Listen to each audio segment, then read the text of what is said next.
जी अस्सलाम वालेकुम व्यूवर्स, मैं हूं अशरफ सुहेल और आप देख रहे हैं अशरफ सुहेल ऑफिशियल। मेरे साथ हैं अब्दुल मुकद्दम कामरान और हाशिम ज़हीर। नाजरीन, आज हम जिस मौजू को डिस्क्राइब कर रहे हैं वो है पाकिस्तान की मईशत और सिक्योरिटी, यानी कौमी सलामती और मुआशी इस्तेहकाम हमारा मौजू है। और हम इसको देखेंगे कि इस मसले की वजह से, इस हसास मसले की वजह से पाकिस्तान कहाँ खड़ा है और पाकिस्तान को कौन से इक़दामात की ज़रूरत है और पाकिस्तान को इस चैलेंज से निपटने के लिए किस तरह से एक रास्ता जौन सा से तलाश करना चाहिए। ये जो मईशत है पाकिस्तान की, इसके ऊपर तो एक तवील अरसे से इसकी सूरत हाल जौन सी है वो ख़राबी का शिकार है। और आजकल तो ये एक आप समझ लें कि ऐसे ही है जैसे वेंटिलेटर पर लगी हुई है। इसके साथ एक और चीज़ शामिल हो गई कि पाकिस्तान की सिक्योरिटी को, दाखिली और ख़ारजा सिक्योरिटी को लाहक ख़तरात की शिद्दत में इजाफ़ा हुआ है। अफ़गानिस्तान जो है, वहाँ पे बैठे हुए लोग पाकिस्तान के ख़िलाफ़ एक मनज़्ज़म साजिश कर रहे हैं कि वहाँ के दाखिली अमन को, पाकिस्तान के दाखिली अमन को वो दोबारा से स्टेक पर लगाएं। इसी तरीके से जो पाकिस्तान के सेटल्ड एरियाज़ हैं, वहाँ पे लोग जो उनसे हैं वो एक तरफ अपने अमनो अमान के हवाले से परेशान हैं, दूसरी तरफ उन्हें महंगाई की शक्ल में, गुर्बत की शक्ल में, जहालत की शक्ल में, अदम इत्मीनान की शक्ल में एक अजीब किस्म की कैफियत का सामना है। और जैसे मैंने आपको बताया कि इसकी वजह वही है कि पाकिस्तान संगीन तरीन चैलेंजेस का शिकार है। और मैं सच्ची बात बताऊं तो ये है कि सच में जो हम कहते थे ना कि नाजुक मोड़ से मुल्क गुजर रहा है, इस वक्त तो सच में नाजुक मोड़ से गुजरा जा रहा है। जो पाकिस्तान की पॉलिटिकल गवर्नमेंट है उसको कुछ सुझाव ही नहीं दे रहा कि वो इस मसले का हल कैसे निकाले।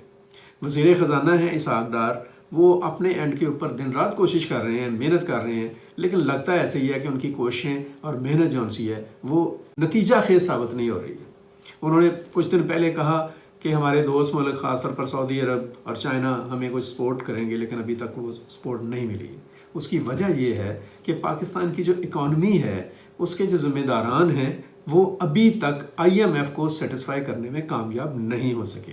IMF के बड़े बेरहम मुतालबात हैं जो वो रख रहा है पाकिस्तान के सामने, और उन मुतालबात को शायद पूरा करना बज़ाहिर मुमकिन दिखाई नहीं देता है।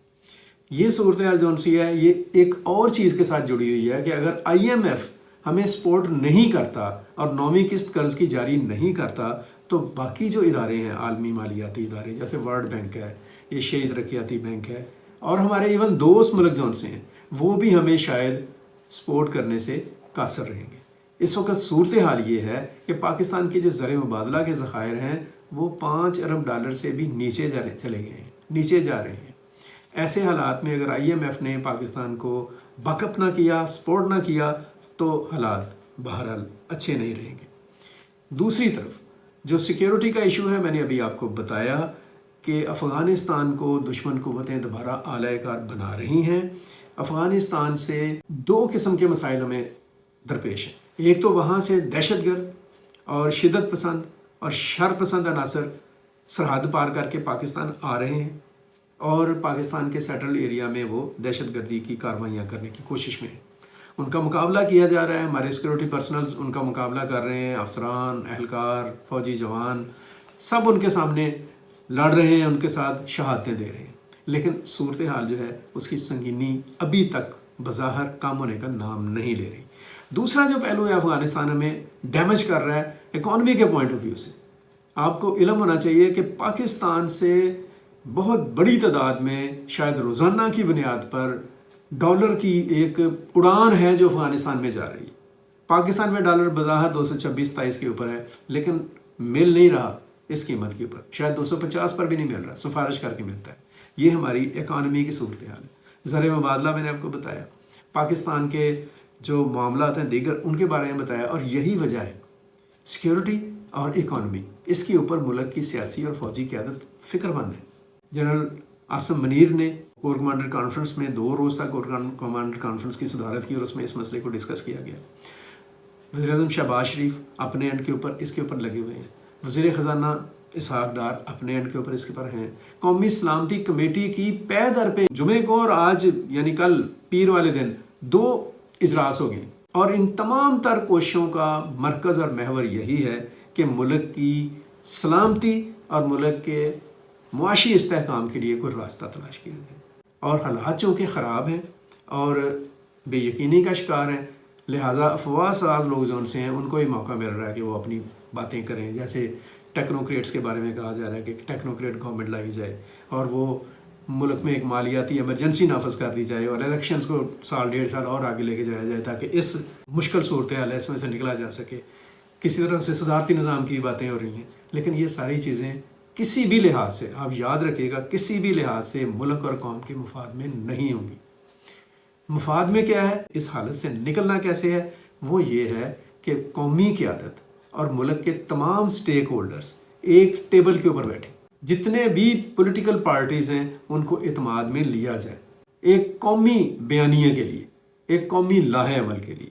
جتنے بھی سٹیک ہولڈرز ہیں وہ ادھر ہماری آرمڈ فورسز ہیں یا ہمارے پولیٹیکل فورسز ہیں، سب کو اکٹھے ہونا چاہیے. جب میں پولیٹیکل فورسز کی بات کرتا ہوں تو وداؤٹ اینی ڈفرینشیٹ، کسی تفریق اور تمیز کے بغیر تمام سیاسی جماعتوں کو، M Q M, Peoples Party, Maulana Fazl الرحمان، جماعت اسلامی اور تحریک انصاف، ان سب کو ایک جگہ پہ بیٹھنا چاہیے. اور ان سب کو احساس بھی ہے. میں آپ کو بتاؤں، ابھی خان صاحب کا لیٹسٹ بیان ہے کہ انہوں نے خود کہہ دیا ہے کہ پاکستان کو معاشی بحران سے نکلنے کے لیے IMF کی طرف جانا ہی پڑے گا.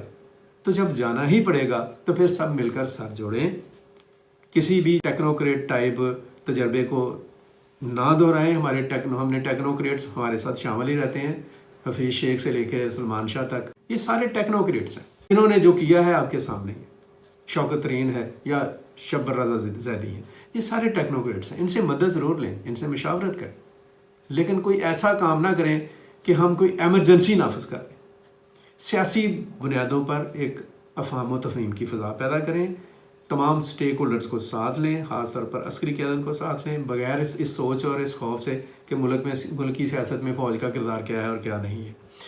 میڈیا آرگنائزیشنز کو ساتھ لیں، جو رائے عامہ کو ہموار کرنے والے لوگ ہیں ان کو اعتماد میں لیں، ایک قومی فکر اور قومی لاہ عمل تیار کریں اور اس کی بنیاد کے اوپر پورے یقین اور اعتماد کے ساتھ، ہمت اور جرأت کے ساتھ قوم کو بتائیں کہ آپ کہاں پر کھڑے ہیں.